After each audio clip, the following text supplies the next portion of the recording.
The customer came to us originally with a substation that had 2 old transformers in. I think they'd been installed in the 60s. Those transformers weren't bunded, so any leaks coming from those transformers were going to ground. The site was actually in a floodplain, so potential there for flooding, which obviously could lead to downtime to the transformers and obviously any contaminations getting out into the wider environment. So they asked us to come and bund those 2 transformers. So after our on-site survey, we thought the best thing to do would be to use our flexi-bund system, using various different solutions and materials, but mainly our J-bar system, our Adler Allan 400 polyurea spray, GRP sumps, oil discriminating pumps, and our above ground separator. The whole process took 3 weeks, during which time the transformers were live, so there was no interruption to electricity to the DNO's customers. So the framework contract had already taken the top layer of contaminated stone away and created a fall towards the sump with a base layer of aggregate. So once the base layer has gone in, we would then do a decontamination wash, because obviously there is still going to be some contaminants left on some of the substrate. So we do a 3-stage wash with acid and bleach to create a nice base layer for our Adler Allan to adhere to. We would then put a base layer of Icopal down. The Icopal is essentially a very thick tanking membrane that takes out any profile that might be left from the type 1 base layer that's been left.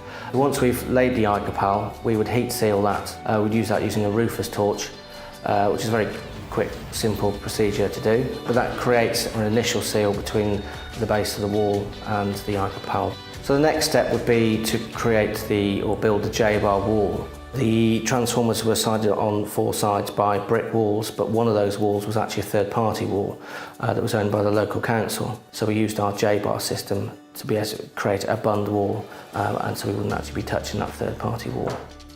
The reason we use J-bar is it's a GRP system which is non-conductive, which is ideal to use in substations. It comes in 1.4 metre lengths. We've got corner joints, we've got attaching joints, etc. So we're able to fabricate the whole wall on site.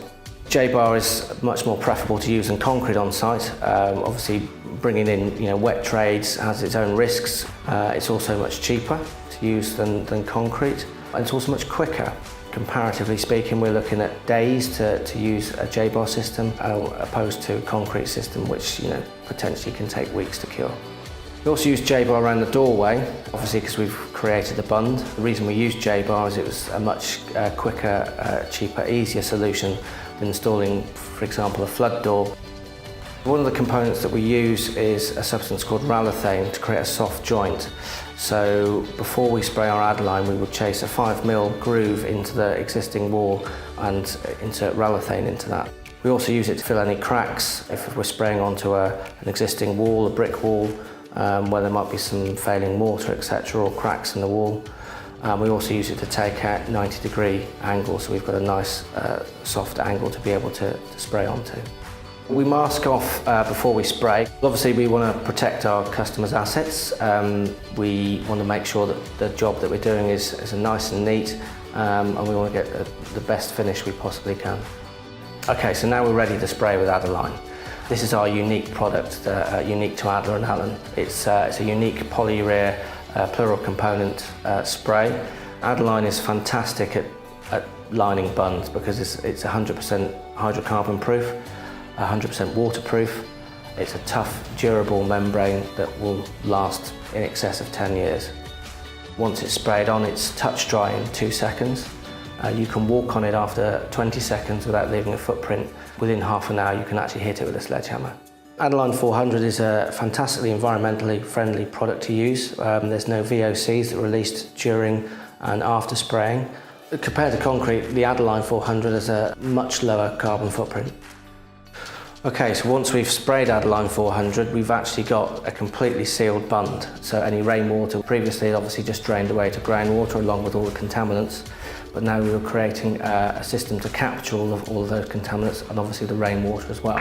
So we've installed a bund water control unit, which obviously takes out all the water, but it's an oil discriminating pump, so it will leave the residual oil behind, which can be cleaned up later.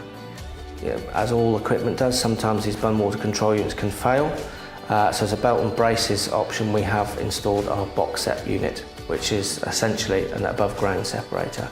With the bund water control unit, we can actually add an additional GSM system, which is a telemetry, so we can actually monitor the levels of water and oil in the bund. So the next step, we do a water test. This is a requirement of a number of our customers, where we actually test the integrity of the bund by filling it with water. That's left for a set period of time. During that time, we inspect the bund for potential leaks and remove the water safely afterwards. An alternative to a water test, which is time consuming and costly, is called a dielectric test, where we pass a current through the lining to detect any pinholes. So one of the last things we did was to put in 100 ml of stone back into the bund. Some customers prefer an anti-slip layer put down, which obviously we can do, but this particular customer asked us to put in the river stone instead. We felt the job went extremely well, but more importantly, so did our customer. We've got an asset that's protected into the future. We're preventing oil from getting out into the environment and protecting the customer from potential fines. And if there is a flood, we're preventing water from getting in and damaging that asset, potentially taking it offline and exposing customers to loss of power. I think that the beauty of being able to use Adler Allan and the suite of services that we offer is the fact that this asset remained in service the entire time. There was no downtime involved whatsoever. And if there is an incident, then obviously the return to service is extremely quick due to all the solutions that we put in place.